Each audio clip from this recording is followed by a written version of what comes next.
Your Excellency, my brother, Prime Minister Dr.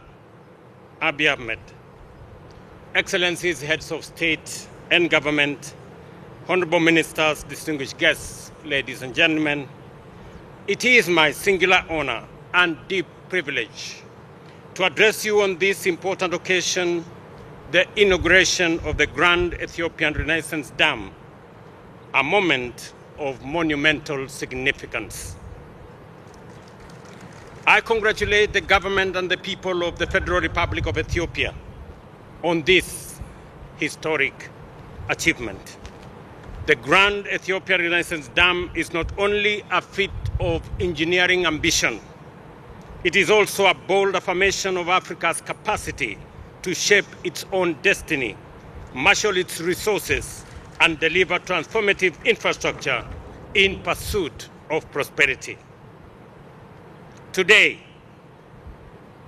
as we celebrate this milestone, we also reaffirm the enduring bonds of brotherhood, cooperation, and shared vision that unite our nations across the Horn of Africa and the wider Nile Basin. Kenya remains committed to working with Ethiopia, a key regional partner, as it takes this leap towards energy sufficiency and economic transformation. Your Excellencies, the Grand Ethiopian Renaissance Dam is not merely a national project. It is a Pan-African statement. It exemplifies the scale and ambition of African-led infrastructure and aligns with Africa Union's vision of continental energy connectivity. Despite Africa's vast renewable resources, the continent accounts for only 6% of global energy use, while nearly half of Africans, over 600 million people, still lack access to electricity, and close to 1 billion people also lack clean cooking solutions, with dire consequences for public health, education, and productivity. These deficits disproportionately affects women and children and hinder inclusive development. They drive up business costs, compromise hospitals and schools' operations, and constrain the life prospects of millions, particularly in rural and remote areas. Africa's energy demand is set to rise exponentially, driven by population growth and rapid urbanization. By 2030, 1 in every 5 people globally will live in our continent. Meeting that demand sustainably will require doubling current energy investments, with at least 2/3 directed towards clean energy, like the feat of engineering just behind us. Supported by multilateral cooperation and regional solidarity, the Grand Ethiopian Renaissance Dam provides a blueprint for scaling similar projects across Africa and bridging the continent's energy divide. Distinguished guests, Kenya's partnership with Ethiopia on clean energy is a living example of regional integration. In 2022, Kenya began importing 200 megawatts of hydroelectric power from Ethiopia under a 25-year hydro power purchase agreement. This power is transmitted through a 1,045-kilometer Ethiopia-Kenya interconnector, a vital component of East Africa's power pool. Beyond affordability, this energy unstable supply enhances grid reliability, particularly during droughts when hydropower output is volatile. With Kenya's peak demand exceeding 2,300 megawatts and rising, this additional capacity strengthens our reserve margins and reduces supply deficits. I have already had a conversation with Prime Minister that we will be having an extended conversation on whatever reserve power that is available from this dam we are ready to sign a power purchase agreement so that we can offtake some of the power from this important dam. Reliability is especially critical for special economic zones, industrial parks, ICT hubs, and agro-processing facilities, all of which require consistent and affordable power to drive Kenya's development agenda. Additionally, this cooperation advances Kenya's climate and development goals, with more than 90% of our electricity already sourced from renewable sources. We remain committed to achieving 100% clean energy mix by 2030.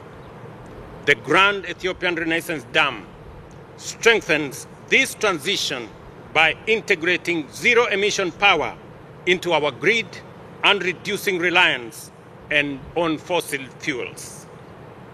Importantly, it also supports Kenya's national development priorities under Vision 2030 and the bottom-up economic transformation agenda by expanding access in undeserved regions, empowering young people and women entrepreneurs, and promoting green industrialization. Excellencies, allow me to restate Kenya's commitment to constructive engagement in the wider Nile Basin discourse. We recognize the Nile's centrality to the lives and livelihoods of millions. Its shared use must be governed by principles of equity, sustainability, cooperation, and mutual respect. Kenya is firmly committed to safeguarding collective interests while working with brothers and sisters in our region. We believe that no country should be denied the opportunity to unlock a huge resource like the one that we are launching today, because indeed it becomes a shared resource. Ladies and gentlemen, we commend the progress that has been achieved and urge continued cooperation between all our countries. And I want to commend the people, government, and more particularly my brother, Prime Minister Abiy, for this monumental achievement. Listening to you, Prime Minister Abiy, you not only inspire your own people in Ethiopia, you inspire our people in the region.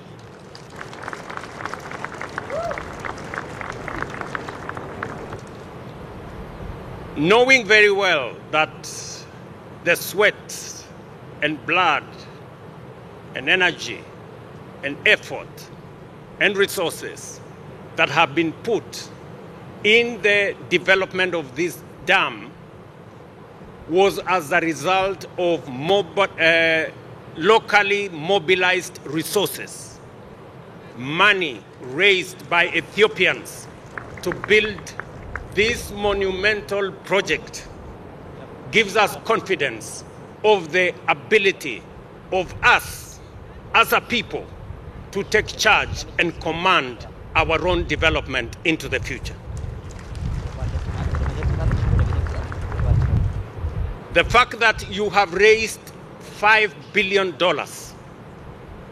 without debt, without borrowing, without support from others, makes us believe that indeed Africa can take charge of its own destiny.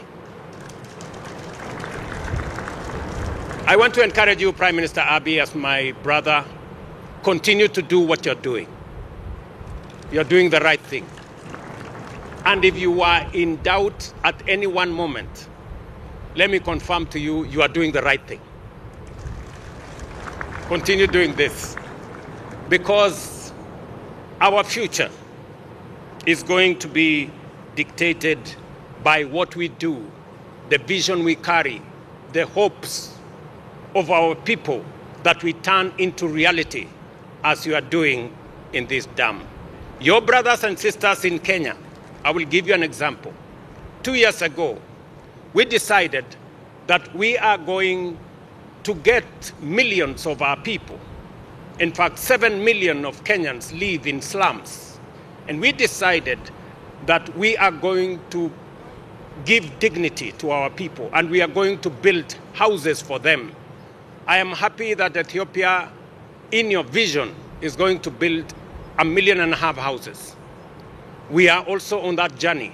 Already, we have 700,000 housing units on the pipeline. We are already constructing 170,000 houses as I talk to you. And Kenyans, from their own resources, without debt, without support from others, have raised $4 billion worth of projects under the housing program. It confirms to you that what you are doing in Ethiopia is what we are doing in Kenya. And that is what we should be doing in our region. That way, we can emancipate our people from debt, from begging across borders, and take charge of our own development. This moment must remind us that the path to peace and prosperity lies in working together, not division, in partnership, not rivalry, and in unity, not isolation. Together, we can transform our region, harness our shared resources, and shape a future of dignity and opportunity for all our people. I thank you. God bless Ethiopia, and God bless our region. Thank you very much.